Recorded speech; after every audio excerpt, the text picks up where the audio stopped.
a doctor in the house.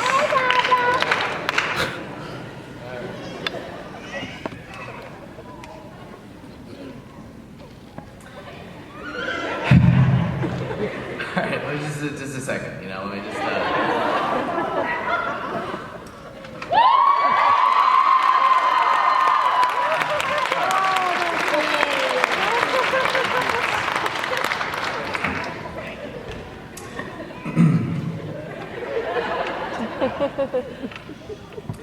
Dean Kruger, nursing professors, staff at Bryan and Stratton, proud parents and family here today, and above all, the graduates. The first thing I would like to say is thank you. Not only has Bryan and Stratton given me this extraordinary honor, but the month of anxiety and queasiness I endured about thinking about giving this address has helped me lose weight. A good outcome. I'm honored to be here in front of the strongest graduating class ever to set foot in Bryan and Stratton. I have racked my mind and heart at what to say at this commencement speech. And as I thought and thought, it became increasingly easier. For all I really need to say is, look at your great accomplishment. From the beginning of the program, I have counted every second towards graduation. Literally.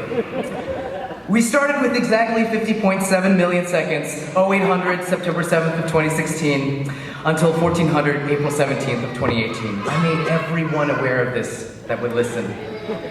I did this because I knew someday we would be here and look back at what would now seem like a blink of an eye. In no part was anything that we accomplished easy or quick. However, as Taryn Hale put it, so many of us feared failing an exam or a class. Or as Michelle Benz put it, nursing school has been the most difficult thing that I have done in my life. These statements epitomize a large portion of what we all went through. But for now, I want you to forget about the weekly exams, the skill checkoffs we awkwardly did on each other, and in front of others, the all-knowing ATI modules we lost many hours of our life in sleep to. Forget about the many chapters that each unit exam attempted to assess us on.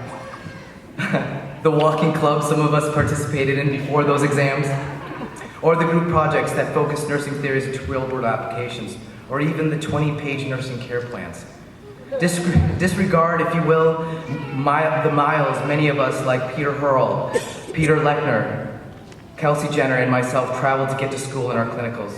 All in all, over the 5 semesters from Madison to Wauwatosa, I traveled the distance equivalent to circumnavigating the planet twice. Wow. Let all that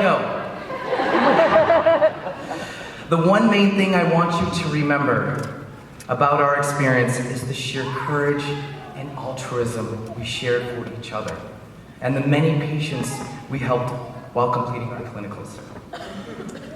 Daniel Lang, a friend, mentor, brother to many of us, put it perfectly. Imagine, if you will, that you are in a hospital. We are able to walk into a room, whether that be an ER, med-surg, OR, L&D, and those people on the other side of the door trusted us to take care of them or their family members on what could have been the worst day of their lives. They don't know us from Adam or Eve. That's an amazing feeling of trust that we were given, and we should take pride in what we do as nurses. That, I believe, is heroic. I believe nurses are heroes. The nurse is the ultimate form of individualized care and of the medical sciences. The psychosocial bridge, emergent interventional, and case management needs of a patient are self-possessed into one person, a nurse. Heroism is everything that a nurse is.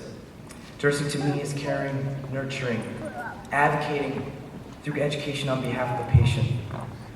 The nurse is a superhero, because being deeply aware and sympathetic for another's suffering, it takes a heroic amount of patience and heart. When I was putting together this commencement speech, I knew I had to make it all about us. I asked many of you to give me some piece of wisdom some nugget of truth about your experience at BSC. And as I was receiving replies to this request, my heart was simply overwhelmed. There was a common thread between all of us. Proof that we shared the same experience. As Erica Fisher wrote, we shared a roller coaster of emotions. Or as Amy Seeger wrote, we made lots of sacrifices. The common thread through and through was us. It was our camaraderie. The hardships we faced together galvanized us as a group. We pushed each other through. I know that I would not have done as well if it were not for many of you in front of me today. Like Caitlin Peffer, who pushed me to study many times. OMG, all those picture-filled study guides we created that helped us achieve top grades. Wow, Caitlin, I told you we'd make it.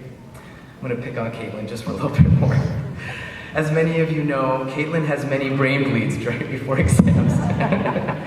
Trepidation we all felt. Typified, as Nadal Abushawish put it, needing to get through this week every week. But Caitlin, you made it. I made it. We all made it.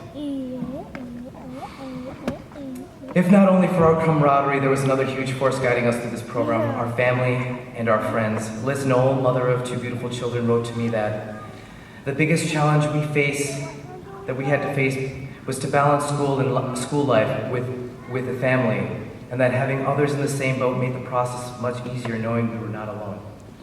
It was our family and friends that helped encourage us, always believed in us, and somehow knew we would be here today. To my wife, Carmen, thank you for making our married life all that I dreamed it would be. Thank you for filling our home with love and happiness. Thank you for giving me the most beautiful 2 children, Evan and Zoe. Zoe, whom we had in the last semester of school. I have no idea what I was thinking. I love you, babe, with all my heart. Other students have had the same experience of having children while being a student. Selena Knight, who had her son at the beginning of the program. Selena is a remarkably keen and self-effacing person who reminded me to help your fellow peers be humble and smile more. We are all crazy people to not only think we could accomplish becoming nurses, but accomplish parenting in one of the most intense ways possible. I want to thank all of the family and friends here today. Thank you. Going back to my first semester of anatomy and physiology taught by Dr. Shen, who taught us to absorb thousands upon thousands of pieces that make up the human body, encourage us to understand the human form and its workings to its finest details, opened my mind to the many mysteries that contained within us. There was one student from that first class that initially held my hand gracefully, showed me that we were cut out to be nurses. Nurse Nadal Abushawish. Nadal's tenacity at learning the workings of the human body easily were nothing less than inspiring. He was like a brother to me throughout the program, someone I looked up to and held myself accountable to. Thank you for being my older brother throughout the program, Nadal. Another student who also inspired me, one of the most intensely cunning, brilliant nurses I know, Nurse Carlin Johnson, AKA the walking textbook. If you needed a laugh or a new perspective, she was there for everyone. I will never forget minutes before our pharmacology final. Everyone was feeling an intense, palpable worry. Carlin decided to turn on some music, and she just began dancing. There was not a student in the room who wasn't smiling, and for a moment that final was a million miles away. I'm not going to say what I got on that final, but I'm here. In part because she helped me focus my mind away from the worry and stress that would have ultimately reduced my grade. The person pinning me today, our pediatric professor, Sarah Zizzo, believed in me unlike any other. She encouraged me to think outside the box, reminding me whenever she could that hard work does pay off in the end. One thing I will never forget is how she helped us understand exam questions. When given answers that are seemingly the same, pick the answer that kills the patient the least. It's true, it works. She's amongst a group of many professors that have touched many of our hearts and minds throughout the program, and also gave us a tremendous amount of advice throughout. Professors Cotreau, Murrow, Bajoric, Lever, Apokua, Mosby, Johnson, Finger, Moore, calling me Cian? I'll never forget that, she calls me Cian.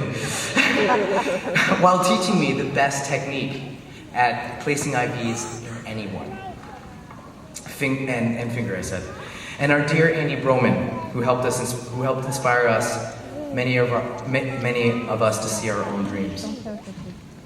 Today we are here because of a trailblazer, a pioneering woman who set out to standardize sanitary conditions in medical environments and ultimately reformed healthcare to our modern standards we use and appreciate today, Florence Nightingale.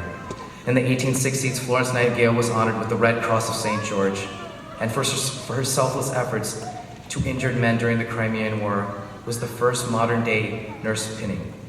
Because she believed in acknowledging a job well done, she presented the Medal of Excellence to our hardest-working nurse graduates. By 1916, it became standard in the US, and all nursing graduates receive a pin now during a special ceremony like today. Before I go on, I want you all to know that sometimes life is going to hit you like a hurricane. One colleague captured my heart and strengthened my faith. Deanna Nicole. What would seem to have stopped most people from attaining their goals, Dee shined even brighter. I want you to think of her. Don't lose your conviction. What kept me moving is loving what I was doing. I strongly believe what kept me going is doing what I loved. Your work is going to fill a great portion of your life. The only way to sincerely be satisfied to do what you trust is great work. And the only way to do great work is to do what you love doing. Thank you.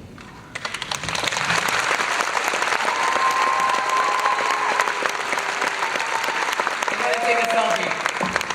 Let me take a quick selfie.